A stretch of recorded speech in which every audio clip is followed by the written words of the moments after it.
Vous aimeriez connaître des techniques véritablement efficaces pour enfin vaincre votre timidité? Regardez tout de suite cette vidéo.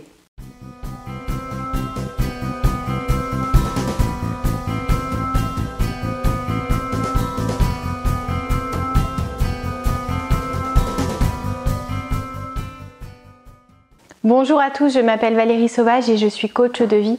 J'interviens au quotidien d'hommes et de femmes qui ont envie de construire la vie de leurs rêves, afin d'aller au bout de leurs ambitions, de leurs aspirations profondes, tant au niveau personnel que professionnel. Parfois, il faut alors combiner des ingrédients qui peuvent vous aider, qui peuvent vous servir, qui peuvent vous accompagner. Le fait de lutter contre la timidité fait partie de ces démarches salvatrices qui vont vous aider finalement à vous libérer et à ouvrir votre potentiel et l'augmenter. Découvrez aujourd'hui 3 astuces, 3 conseils précieux si vous avez envie enfin de vaincre cette timidité limitante. Alors c'est très important de comprendre que la timidité, c'est quelque chose qui touche beaucoup de personnes, aussi bien les hommes que les femmes, qui peut durer finalement de l'enfance jusqu'à la retraite, jusqu'à votre dernier souffle. Il est possible pourtant de faire quelque chose, de lutter, de décider, de ne pas subir cet état de fragilité, parce que c'est souvent comme ça que l'on se trouve, que l'on se sent, c'est-à-dire qu'on ne se sent pas à la hauteur, on n'a pas l'impression de pouvoir être en mesure d'oser, oser essayer, oser dire, oser faire, oser croire en soi même parfois. Et c'est quelque chose qui sur votre vie va avoir énormément d'impact. Pas forcément dans tous les domaines de vie, parce que certains arrivent à être à l'aise dans leur sphère privée, auprès de leurs amis, auprès de leur famille. Ils vont être plus gênés et plus limités dans le côté professionnel. Pour d'autres, c'est le contraire. Ils vont sentir que les compétences sont très fortes au niveau professionnel et que les choses peuvent se compenser. Quel que soit votre cas, quel que soit l'impact de votre timidité sur votre vie actuellement, il est temps de dire stop et d'agir. Alors, comprenez qu'il va d'abord falloir commencer par ne plus vous dénigrer. Souvent, un réflexe lorsqu'on est timide, c'est d'aller se cacher derrière cette facette de notre personnalité dont on n'est pas particulièrement fier, et puis d'aller vraiment enfoncer le clou et de se dire mais en fait je suis timide, j'arrive à rien, j'ai voulu dire, j'ai pas réussi, j'ai pas osé, je me suis tue comme d'habitude, de toute façon je suis un raté, je suis un nul, je suis quelqu'un qui n'a pas de cran, qui n'a pas de courage, qui ne va pas au bout des choses, qui laisse passer les occasions. Si ça fait écho, c'est que malheureusement parfois vous avez pu vous le dire, peut-être que des personnes, j'espère que ce ne sont pas des proches, mais peut-être que des personnes ont pu vous le dire. Mais ce qui est pire, c'est quand vous le répétez. Quand vous arrivez même à vous en convaincre et à vous définir tel que ces critiques vous décrivent finalement. Comme quelqu'un qui manque de courage, qui manque d'authenticité, qui manque de connaissances en termes de communication avec les autres, et tout ça au final ça devient trop lourd à porter. Donc changez le discours que vous avez à l'égard de vous-même, essayez de comprendre que les mots que vous utilisez vous blessent bien plus que ne le fera jamais un couteau. Une blessure superficielle, ça a le temps de guérir. Une blessure profonde qu'on se fait en se répétant des choses vraiment douloureuses, ce sont des choses qui peuvent rester jusqu'à la fin de votre vie, surtout si vous continuez de gratter la plaie, d'alimenter, de vous répéter ces choses douloureuses à entendre et à accepter. Donc arrêtez de vous dénigrer, c'est vraiment la première étape pour réussir à ne plus être timide ou à ne plus en souffrir. Ensuite, ça va être très important de comprendre que le monde n'est pas en train d'attendre la moindre erreur de votre part pour vous critiquer, pour en parler, pour répandre la rumeur. Les gens ne sont pas là à attendre une performance exceptionnellement haute. Ne mettez pas la barre trop haut, ne vous rajoutez pas inutilement de la pression. Il n'y a pas besoin d'être un expert dans un domaine pour avoir le droit d'en parler. Vous avez le droit, avec vos connaissances à vous, d'émettre un jugement, d'émettre une sensation, un sentiment, de poser une question. Vous avez le droit de ne pas tout connaître, et c'est très intéressant, même quand on n'y connaît rien dans un sujet, de montrer à l'autre que sa passion nous interpelle, fait naître une certaine curiosité, et qu'on ose lui dire, tu sais, j'y connais rien dans ta passion, mais j'aimerais bien comprendre tel point, est-ce que tu peux m'expliquer comment ça se passe, comment on peut faire pour.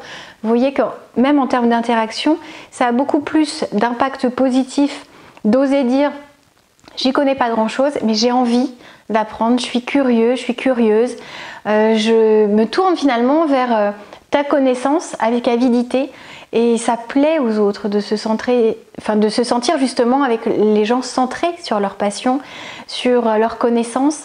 Ils se sentent importants et tout le monde a besoin à un moment donné dans la vie de se sentir important, de se sentir écouté, de se sentir entendu. Donc c'est un joli cadeau en plus que vous pouvez faire aux autres que d'accepter votre timidité, d'accepter de ne pas tout connaître, de ne pas être parfait, de ne pas être un expert, mais pour autant de ne pas vous limiter dans vos interactions personnelles et professionnelles. Donc ne vous dites pas, si j'ouvre la bouche, c'est sûr, on va me dire que je suis nulle. Ça va dans la prolongation finalement de ce que vous faites naturellement quand vous vous dénigrez, c'était le point précédent. Pensez pas que les gens sont tout de suite à vous attendre, à essayer de vous coincer, à essayer de se moquer de vous critiquer. Ça n'est pas le cas. Les gens sont plus centrés sur le fait eux-mêmes de ne pas dire de bêtises, eux-mêmes de se demander ce que vous pouvez bien penser d'eux ou ce que les autres pensent d'eux. Ils n'ont pas le temps en fait de chercher la petite bête et de se dire est-ce que vraiment c'est un collaborateur performant avec des idées brillantes. Non, clairement les gens ne sont pas dans l'analyse comme ça. Vous n'êtes pas devant un jury quand vous êtes en train d'interagir avec des amis, avec votre famille ou même avec des inconnus. Chacun peut être là dans cette même situation, avec ce même ressenti de timidité. Cette peur d'être sollicité sur une question, cette peur d'avoir à donner son point de vue, beaucoup de personnes partagent cette angoisse. Le fait même de prendre la parole en public, il faut savoir que c'est la deuxième peur principale ressentie par les populations du monde entier. Après la peur de la mort vient la peur de la prise de parole en public. Donc se montrer timide dans cette situation-là n'a rien de choquant, de surprenant, de honteux. C'est logique. Finalement, c'est presque plus surprenant si vous êtes à l'aise pour parler en public, et que ce soit devant 3, 5 personnes ou 10 000 personnes. L'action, la démarche, ces regards tournés vers vous peuvent vous angoisser de la même manière. Donc comprenez, la première astuce, c'est tout d'abord d'arrêter de vous mésestimer, de vous critiquer, de vous rabaisser. Ensuite, comprenez que tout ne se centre pas sur vous, sur ce que vous dites, sur ce que vous faites, sur ce que vous imaginez, sur le regard que vous portez sur chaque sujet de discussion. Donc, en vous décentrant de ce que vous pensez être le centre de l'attention, vous allez comprendre que vous allez vous libérer d'un poids énorme en termes de timidité. Alors, je vous ai promis un autre point. Vous allez me dire si vous êtes prêt à ça. Le côté étiquette, c'est vraiment quelque chose auquel on s'habitue. C'est-à-dire que c'est comme si notre identité était figée à un moment donné. Ça dépend de l'âge, ça dépend de la situation professionnelle. Mais c'est comme si on étiquetait un peu partout toutes nos caractéristiques. Nos qualités, nos atouts, nos forces, mais aussi de l'autre côté toutes nos failles, toutes nos limites, tout ce qu'on appelle défaut, tout ce qu'on voit comme honteux. Et là, c'est vraiment embêtant parce que si vous vous collez une étiquette de timide, vous allez avoir du mal à vous en défaire, à moins de vous dire mais en fait je me suis collé une étiquette, est-ce que j'ai des preuves de la chose? En quoi je suis timide? Est-ce que je n'ai pas comme tout le monde des craintes quand il s'agit de répondre et qu'il y a beaucoup de monde à m'écouter? Est-ce que je n'ai pas finalement des réactions naturelles d'hésitation avant une action, mais en fait j'arrive à surpasser cette crainte, j'arrive à surpasser cette timidité et finalement j'agis? Est-ce que c'est vraiment la timidité? Parce que plus on se convainc qu'on est timide, plus nos actes vont aller en ce sens. Il y a une espèce de logique qui se crée. Votre cerveau est convaincu que vous êtes timide. Donc du coup, il va vous freiner avant même que vous ayez l'hésitation entre le fait d'agir ou de rester passif. Donc si vous arrivez à déscotcher cette étiquette, peut-être très ancrée en vous et peut-être même depuis très longtemps, vous allez voir que vous allez vous dire finalement, je peux être autre chose, je peux aussi décider de qui je suis, je peux aussi choisir quels sont les atouts dont je veux être fière et que je vais développer. Et ça se travaille. La timidité, ça se travaille, on s'en libère très bien. C'est comme la confiance en soi. Faites-vous ce cadeau. Décidez finalement d'agir chaque jour en ce sens, de voir ce qui peut vous rapprocher de cette libération par rapport à cet état de timide qui va vraiment vous limiter, vous frustrer à long terme parce que vous allez passer à côté d'une vie juste extraordinaire, exceptionnelle, qui collera parfaitement à vos attentes. Alors contactez-moi si vous avez envie que je vous accompagne. Vous pouvez me joindre sur contact@challengeyourself.fr ou par le biais du site internet challengeyourself.fr. C'était Valérie Sauvage, je vous invite à vous abonner à cette chaîne, c'est gratuit, faites-le.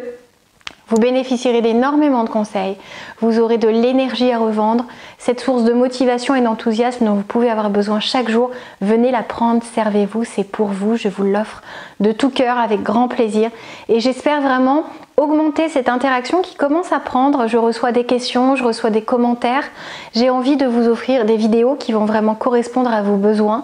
Pour cela, il suffit en bas en commentaire de venir me poser vos questions ou de me dire dans quelle situation vous êtes le plus déstabilisé, le plus timide, ce qui vous aiderait vraiment. Dans quel domaine? Est-ce que c'est plutôt privé, personnel? Quand il s'agit de parler à des personnes qui vous impressionnent ou des gens qui vous plaisent, vers lesquels vous avez envie d'aller, dites-moi tout et j'essaierai de vous aider au maximum. Si vous avez aimé cette vidéo, mettez-moi un petit pouce j'aime, ce sera vraiment une jolie récompense. À très bientôt, au revoir.